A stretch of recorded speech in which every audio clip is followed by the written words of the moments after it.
the channels for the archives out there in the world. Thank you. And thank you to everyone who makes this programming possible.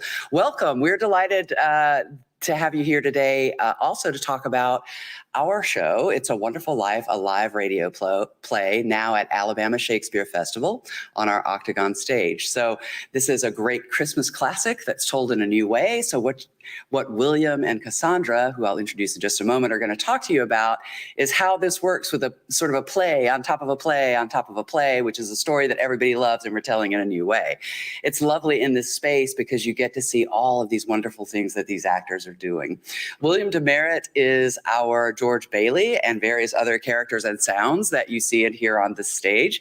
Cassandra Lopez is Lana Sherwood and various other characters and sounds that you see and hear on the stage. They are part of our professional company that are in this production of our show. The show runs through December 31st. So we hope you'll be able to join us. If you are, you can get tickets at asf.net or 271-5353 through the box office. So without further ado, I'm not the one you're here to see. I'm going to introduce William and Cassandra. Come on up. They're going to talk to you about staging this play, how that works, and how some of these various effects work. I'll turn it right over to you. Thank you.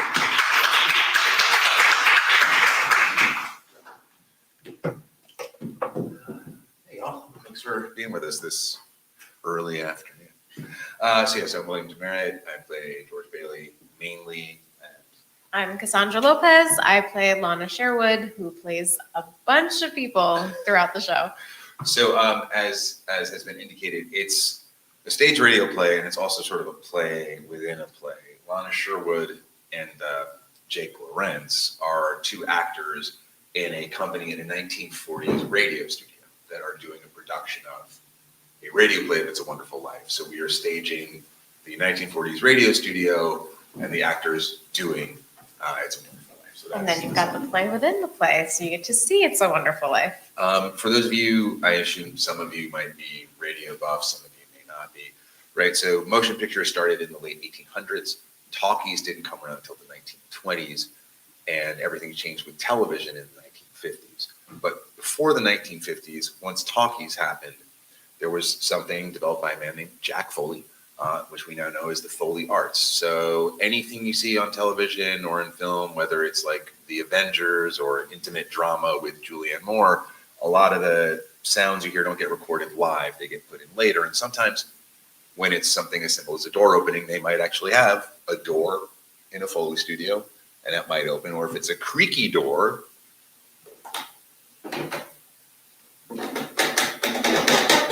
just be something weird like that. We have a lot of people walking through the snow in our show. So this is just a bag of cornflakes. We actually do have a pan on stage full of cornflakes with a shoe in it.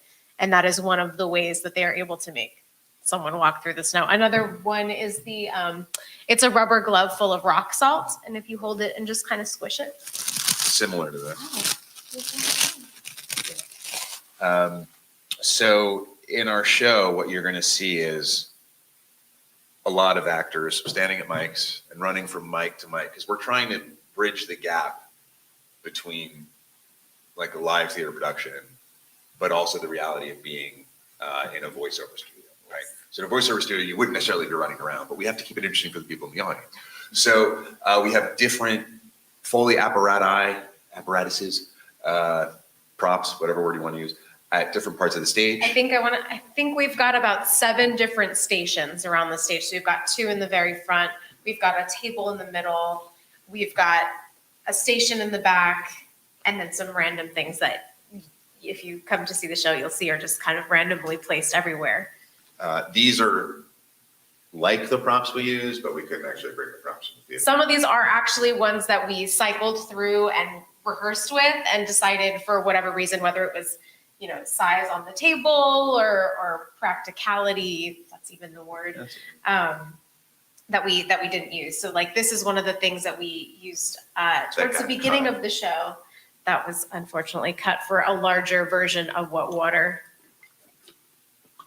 would be. Yeah, when George Bailey jumps into the water. Yeah, so he goes to save his younger brother, and this you can kind of hear, but of course for a live audience, we needed something that would make a bit more of a splash. So what are we using for that? We are using it's a bucket. It's a It's a tall bucket, and we're able to kind of What are you using? control it with a plunger with a super, super long handle. So I'm able to put my entire body weight into it, and it's got a lot more water than that. So it's going to sound bigger, and they can, of course, magnify that with the microphone that's pointed right to it. And as Cass was just leading into, all the different Foley stations have mics specifically for the props. So the actors have standing mics that they use, and then the tables have different mics. And then we have sound engineers live mixing the show to try to keep the levels of everything sufficient for everyone. Yeah. What else? What's next on our list? We've got some notes. We made got some notes. notes here. We're trying to hit all the important things for you. So It's a Wonderful Life, actually, I think it's really interesting to mention, began as a radio play before the film, and it actually had Jimmy Stewart voicing George Bailey, among many of the other actors that you will also see in the film. And So it started as a radio play. Well, it was based on a short story yes, called The Greatest Gift. Became a radio play. Jimmy Stewart did the radio play. It was incredibly successful. They did the movie, but even after the movie happened, they revived the radio play, and Jimmy Stewart still wanted to be a part of it. I'm not doing a Jimmy Stewart impression. I'm sure a lot of people go and they wait to hear the famous lines because there's so many famous lines. But in honor of Radio Month, we thought it was great to bring this here to you, right? Because it's like we're reviving sort of what is sadly, what was, I guess, a dead art form, but podcasts are the new radio plays in a lot of ways, right? And a lot of narrative podcasts now actually become television shows. There's a gentleman in our show who actually just released a podcast. he did. Evan Horowitz has a podcast. It's He on plays the Clarence. It's the Meet Cute. Meet Cute, but it's available app. wherever podcasts are. It's called Christmas Susannica, and you should all listen to it. Starring Amy Sedaris is in it, yeah. Something else that I think is really interesting to share about our show, in mentioning, the movie and its grand cast of characters. There are lots of people in the film, if any of you have seen it. And How many actors do we have in our show? there are only 5 actors in the show total. So we have one actor, Jimmy Kiefer, who is playing, I believe, 17 people. I think I'm playing around 12 to 14 play all the voices. women except for one of the little girls and an older one. Yeah, I've got a lot of But people. you do the most Foley. I do. I have the most Foley throughout the show. So you will see me running around with various different instruments, and we have a train whistle at one point that I do. It's a little bit deeper than that, but we also, in trying to embody all these different characters, we have to do a lot of different voices. And that was... How do you go about doing different voices? Oh, let me tell you. One of the things that helped me personally develop so many different characters was one inspiration that I took from some of my favorite performances. And then the secondary part of that, I'm a very visual learner, very physical person. So Greta Lambert, who is also a member of Alabama Shakespeare Festival, helped me work through, like, with my body to figure out where a certain voice sits. So for instance, we have a secretary who works at the Bailey Building and Loan. Her name is Matilda. And, I sort of pictured her wearing, I feel like she always wears like grays and blues. And she kind of sits, George, you missed your boat trip. Do you want to miss college too? And, I tend to slouch down a little bit because I figure she's always at her desk typing or taking notes. So she's a little bit more slouchy and a little bit shorter. I also feel like she reminds me a lot, if you've ever seen the movie Monsters, Inc., the secretary from Monsters, Inc., which I didn't really realize I was doing. And then one day I said, George, there's a call for you. You got a lot of applause on your Martini Baby the other day. Yes, I do. There's a character called Mr. Martini. He owns the bar. I do a baby cry, which a friend taught me, and I think of her every time I do it. So that's really fun for me. Lana Sherwood, the star of the story. Not Lana. I'm sorry. Violet Vick. Violet How do Vick. you do Violet Vick? So Violet Vick is one of the characters that I actually found through inspiration from one of my other favorite Christmas movies, White Christmas. And this woman has a very small part in the movie, but she's my favorite character. Her name is Rita. And she's very famous for saying the line, "Mutual, I'm sure." So Violet is a little bit nasal, and she's a bit more of a dreamer, and she's very I don't want to say she gets around town in a bad way, but she knows everybody, and she's very confident with the men in the town and very confident of herself. And I feel like giving her a really fun, airy voice that's also a little bit peculiar, it felt very appropriate for her. And I think that it's something that interests me about that voice specifically is it's easy to associate that with someone who's a little bit of an airhead and like kind of silly or stupid, but I actually think she's really smart, and she's got a huge heart. So it's interesting to find different voices and attribute them to people that it might not be expected. Something that, even though Cass does so many wonderful characters, something she doesn't do, but our friend Jimmy Kiefer, who, like you said, does the most voices, he actually has a couple of scenes where it's just him playing two different characters, and you see him doing a lot of this, a lot of this, a lot of this, and then one guy, he lives down here, and then someone else, he might live, and it's an amazing thing, and then we actually just get to watch him do this tennis match by himself. It helps that he's got a couple props too. So you'll see him doing different people with like different props that they'll have, and he's just switching physicalities. It's very, very interesting. It's a show in and of itself. While Cass was talking, I noticed that we actually have 3 props from one scene. So at the beginning of the show, if you're familiar, George Bailey's brother almost drowns, right? It's part of like his origin story. He saves him from the ice. So I mentioned we have walking through the snow so he can go sledding. And then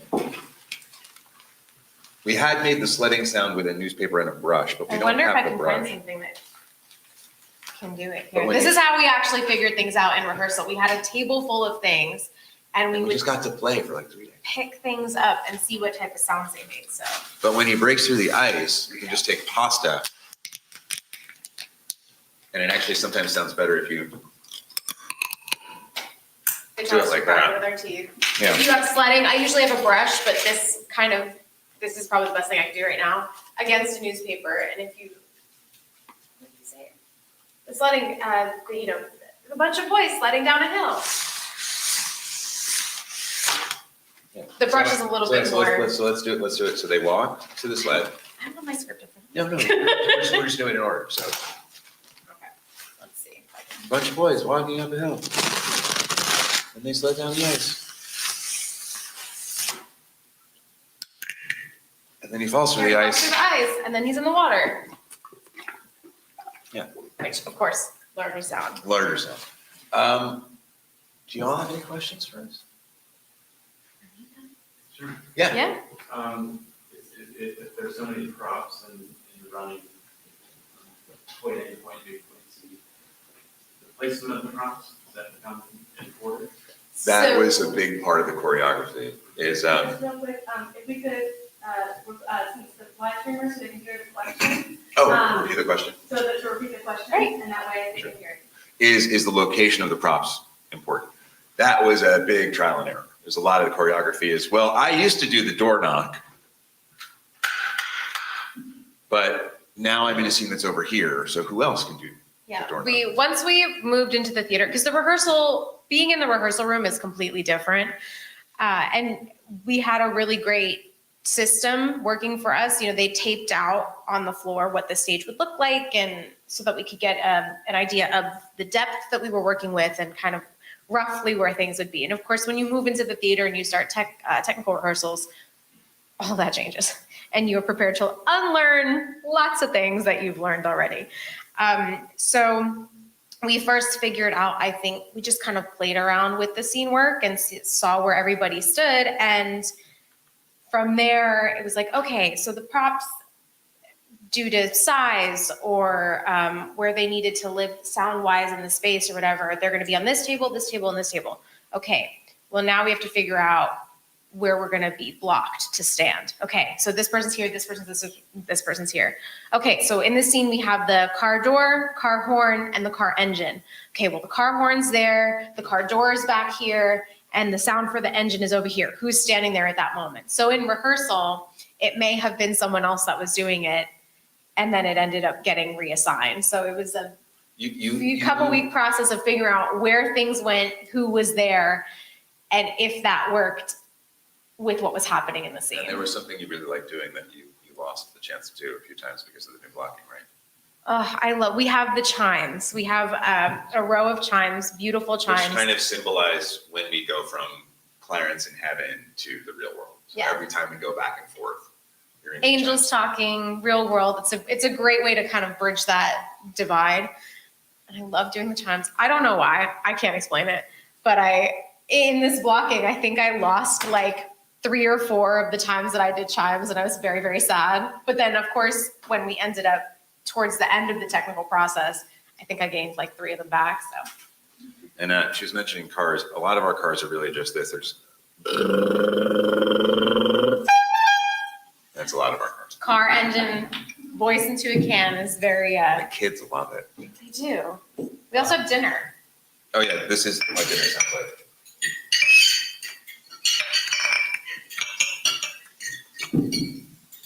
We've got a xylophone. Well, It's a little bit louder than that. What's the name of our radio station? WBFR. WBFR Playhouse of the Air. But it's a much better xylophone.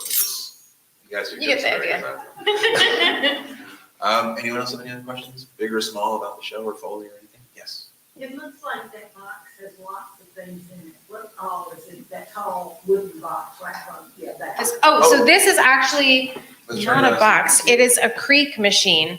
And this one, we ended up cutting from the show just because I think we only used it for like one moment, and we found a more, economical solution with what we already had on stage. That was the other part of figuring things out, was like, there are so many things that can make an incredible amount of sounds, but we also need to figure out like how to have the least amount of things on stage due to confusion and knocking things over and all the various variables. And this one was also a little temperamental. We had to tighten it all the time. So, Yeah. So if you have always do a good job. this is a little tight, but There's the creaky creaky door. a very heavy creaky door. So this is what's in it, and they've got they're able to tighten and loosen this as needed to create a larger sound or a smaller like hint of a creak, and you just kind of.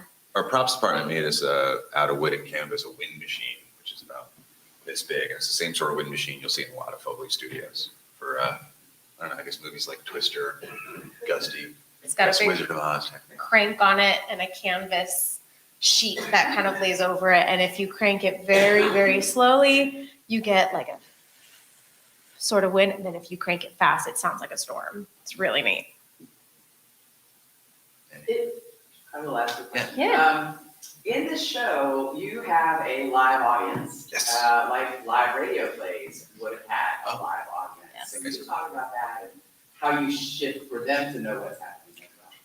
Well, so in the days of radio plays and live television, which kind of still happens sometimes, rarely, the audience is an important part of the show. And obviously in theater, the audience is always an integral part of the show. So there are some sort of participatory moments, and we do encourage the audience to laugh, cry, gasp. Obviously, when we have the student audiences, sometimes that can get a little. They love the kissing. They're very disgusted. They love the kissing so much. But you want to take the rest of it? Something that I'm learning now that we've been in this for a week or two, a couple weeks now. I think once we moved into tech rehearsals and then opened, it's still very fresh for us, at least for me. And so I was very focused on the sounds and my lines, and having the energy of the audience was really, really helpful. But with the concept of the radio play, lots of people tend to incorporate the audience a little more. And that's something that I'm only really starting to do now that I feel like, okay, I know when I do this door and then I have to run over and spill some pills onto a pan and then I do the newspaper. So now that I feel a bit more comfortable, it's fun to acknowledge the audience, because they really are as much of a part of the story as we are. I mean, y'all would be supporting us in those sound effects. Like the laughter that a joke would get is a sound effect in the play, technically. And so to be able to, if somebody laughs at something and be like, thanks. It's really cool. I try not to do that too often, but the other day there was an unexpected reaction to something, and I went, Yeah, you soaked that up. As well you should. Also, because most people aren't familiar with Foley or certainly haven't seen it done, especially in the early part of the show, there's a degree of really trying to invite the audience in and sort of teach them what's happening. So the first time we do like the snow walking, I'm in the back, like really exaggerating this as Madeline, who plays Mary, is like looking at the audience being like, see, snow. that was another thing, is like also trying to find our placement at each Foley station that we created. Because we're in a thrust stage, which means it thrusts out into the audience. So we're basically surrounded on three sides, which for this play, I love.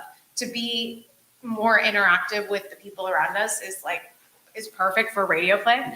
But it's also been interesting so that everyone can see what's making these sounds, which is such a beautiful part of this visual experience. Because we're doing it like this. Have to face out, because we've got people, on this side of me. And initially I was tossing a bottle of pills this way, and I realized now I have to go on the other side of the table and try to figure out a way where everybody around me can see it. Sometimes the sounds are things you expect, like there are pills that spill, and we just have a bottle with some beans, and but then sometimes it's things you don't expect, like ice is pasta. Any other? Yes. How long did it take you from rehearsals to design to? I mean, honestly, kind of right up until opening. It was our rehearsal process total. We started on Halloween, and then we opened, I don't know when we started tech the second rehearsals, was but we opening. opened December 2nd. So we had about exactly a month of rehearsals, and it felt like a long process because we had so much to figure out on our own. And we had so many props in the rehearsal room, but They really gave us a lot to work with. It was overwhelming, but a blessing. And then our sound designer didn't join us until about a week and a half in. So a lot of our great ideas, he was like, "Oh, that's not actually going to work," or "That's a good idea, but this is better." And then we got to the theater, and then that all changed again because, as you were saying, "Oh, well, I used to love doing that thing over here, but now I can't do it over here because I have to do my line over here. And do we have time? And that prop is too big, or it won't fit on the table, or that one's too small." So really up until opening, and now everything's set. And Now we just get to kind of just get to have play fun. with what we know. So it took the rehearsal process we were given was about 4 weeks. And honestly, we're still learning things. I do the pills or the jelly beans jelly beans in the pill bottle. And that was working, but something we discovered is between the hot stage lights and the Alabama humidity, And the jelly sugar, beans- the jelly beans. the jelly beans were sticking together. And I went to go spill them one night, and I think one fell out, and I was like, So they're lima beans. so now there's some sort of bean. It's like a kidney bean or a lima bean or something, which luckily does not stick together. It doesn't make as big of a sound, but it's kind of a process okay, we're 2 weeks in, but now we're learning this new thing that we can't have sugar on stage. And I will say I observe a lot more of the Foley than I do because George Bailey, there's a lot. Oh, yeah. And it's a lot of you talk a lot. You don't have time there's for a lot of Foley. talking and crying and being sad and yelling at people and running around. But it was fun to get to play with it and then watch these amazing folks do the things that they do. Yeah. Any other questions? Yeah, man, go for it. Did you come into the play already having voice talent? Being able to do the characters' voices, or is it expected that any actor can do 7 or 4 voices? I wouldn't say I would. Wait. Did you gotta repeat the question? Oh, I'm so sorry. So did the actors come into the show having voice talent or an ability to do a lot of different voices? And is that expected of an actor? I think that a degree of vocal range is expected of any actor, but there are certainly people who excel. Like Jimmy, the guy who does 17 characters, he is one of the most talented voice actors I've ever Incredible. met. He's also an incredibly fun person. I do personally a lot of I'm a dialect coach. I do a lot of accents. I do a lot of voices and impressions. I do a lot of audiobooks professionally, but I don't do any other voices in the whole show. And then you have someone like me who does a lot of voices in the show, but I'm not a voice actor. Like, You're I an don't. amazing singer who has a great range. I do sing, which has helped a lot because I understand placement of things in the vocal cords and the throat and the mouth. And, oh, this person lives, more towards my teeth, and this person lives more toward the back of my throat. So that has helped a lot, but I'm just a good mimic. And I don't know how, but I just have been my whole life. So that is something that has helped me do like impressions for fun. And luckily has been a skill that I've gotten to use in the show to help me develop new people. And then, we discovered that Jimmy can do a great cow moo, and Madeline, who plays Mary, can do a great car motor, which usually. And now the cow moo is in the show. It doesn't have to be, but it's in there. Usually as an actor, car motor and cow moo are not on your special skills necessarily. Anyone else? Yes. Do you guys have a director, or is it more like a device? So the question is, did we have a director, or was it more of a device piece? We did have a director, Kate Bergstrom, who, this was all her vision for. It is a script of live radio play, but we are executing her vision of the show. That said, it was also a very collaborative device process. There was a lot of just, okay, so this is the director's vision, and what can we all bring to it, and what toys do we want to play with? And, a lot of ideas got used, everything got tried, but obviously you can't do all. She was really open to collaboration, and she was very open to the vast realm of possibilities that this production, comes with. And so she was very good at fostering an environment of let's try everything. Oh, you have this idea? Well, I don't know if it's going to work, but let's do the scene and see if it happens. And if it does, it does. And if it doesn't, oh, well, we try the next thing. The most important thing to her, though, is that it was a heart-forward story, because ultimately it's an American fable, right? And we all have an idea of it or have seen it many times. So and, beloved. It really is something that has the potential to really affect people. So, especially at this time of year. So that was her first and primary goal, was that we all really operate from here forward. In many productions of the show, there's actually a Foley artist. Yes. But this was a decision on Kate's part that you would become the Foley artist. Maybe talk a little bit about how that changed your whole world as an actor. So Madeline Lambert, no relation to Greta Lambert, who is a ASF veteran. Madeline had done a production of It's a Wonderful Life, a stage reading play before, and in her production, the actors were just actors, and they had one or two Foley artists on stage taking care of everything, and Kate wasn't interested in that. I don't know if you ever explained why she. No, I'm not sure. I'm actually not sure, but I think, and I don't want to speak for her, but in my mind, I think there is something so interesting about, having people who've never done Foley before approach it, but also I think that it helps us in a way be even more immersed in the story, because we're not just focused on who we're playing at one time or how we're responding to the one person in the scene, which is of course the most important thing, but we get to immerse ourselves in scenes that we wouldn't normally be in. So I may be voicing a character in one scene, and then typically an actor may or may not go off stage for a couple minutes while two other people do their thing. Yeah, we are on stage the entire time. And it's a great way of supporting your castmates, because you're rarely doing Foley for a moment that you're in. So when, I'm a little boy as George Bailey trying to save my brother from the ice, my castmates are supporting me, and we're connected, watching each other do the sound and say the lines. So you're even more in collaboration with your castmates than you might be in a normal play, where you're just okay, you're talking, I'm waiting for my line. Yeah. You can't do that. We're truly a part of every scene in every possible way. And we do have a backing track for some things. Because during the times of radio play, they still had click tracks or whatever, you want to call them. So we have a fake Victrola where we play records, to sometimes give underscoring or as transitional moments. Especially with, there's the song Buffalo Gals in the show, which is a very special song between George and Mary. We have that underscoring a few different places in the show. And so obviously we don't have like a band on stage and we don't have all the instruments to play that. So it's nice to have that be, it's music. I do musicals mostly. So music to me when telling a story is so integral and it like moves my emotions in a way. So to have that be a part of this as well, in addition to all these really cool sound effects, is like necessary, but also like it just tells the story in the most beautiful way possible. Anyone else got anything?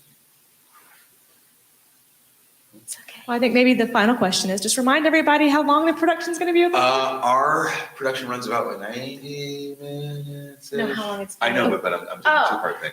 Oh yeah, it's about a 90-minute show. It's 90 one minutes. act. It's real fun. We have shows almost every day of the week except Monday, and sometimes our shows are student shows. But generally, we have shows every day. But Monday we close on New Year's Eve. New Year's Eve. What time of the show? What time the shows? Matinees, I believe, are at 2, And our and evening nights shows are at 7. are at 7. And all that information is available at asf.net, right?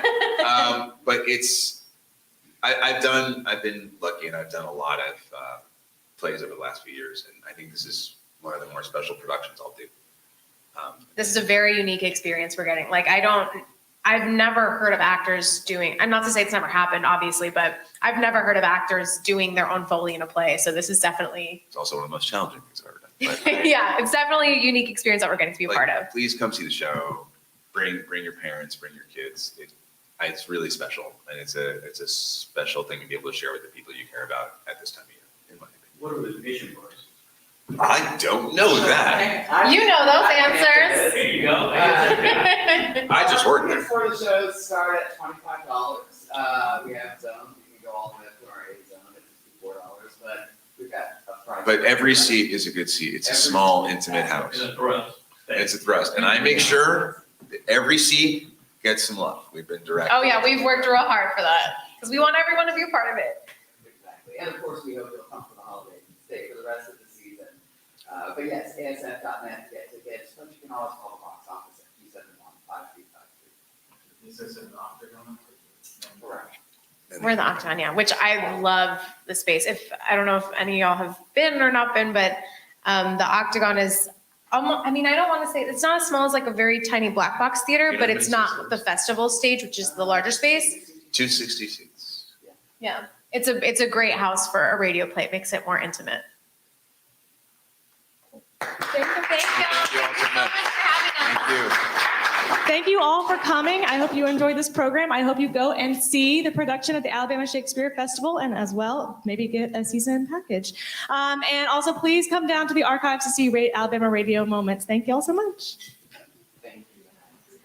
Thank you. Everyone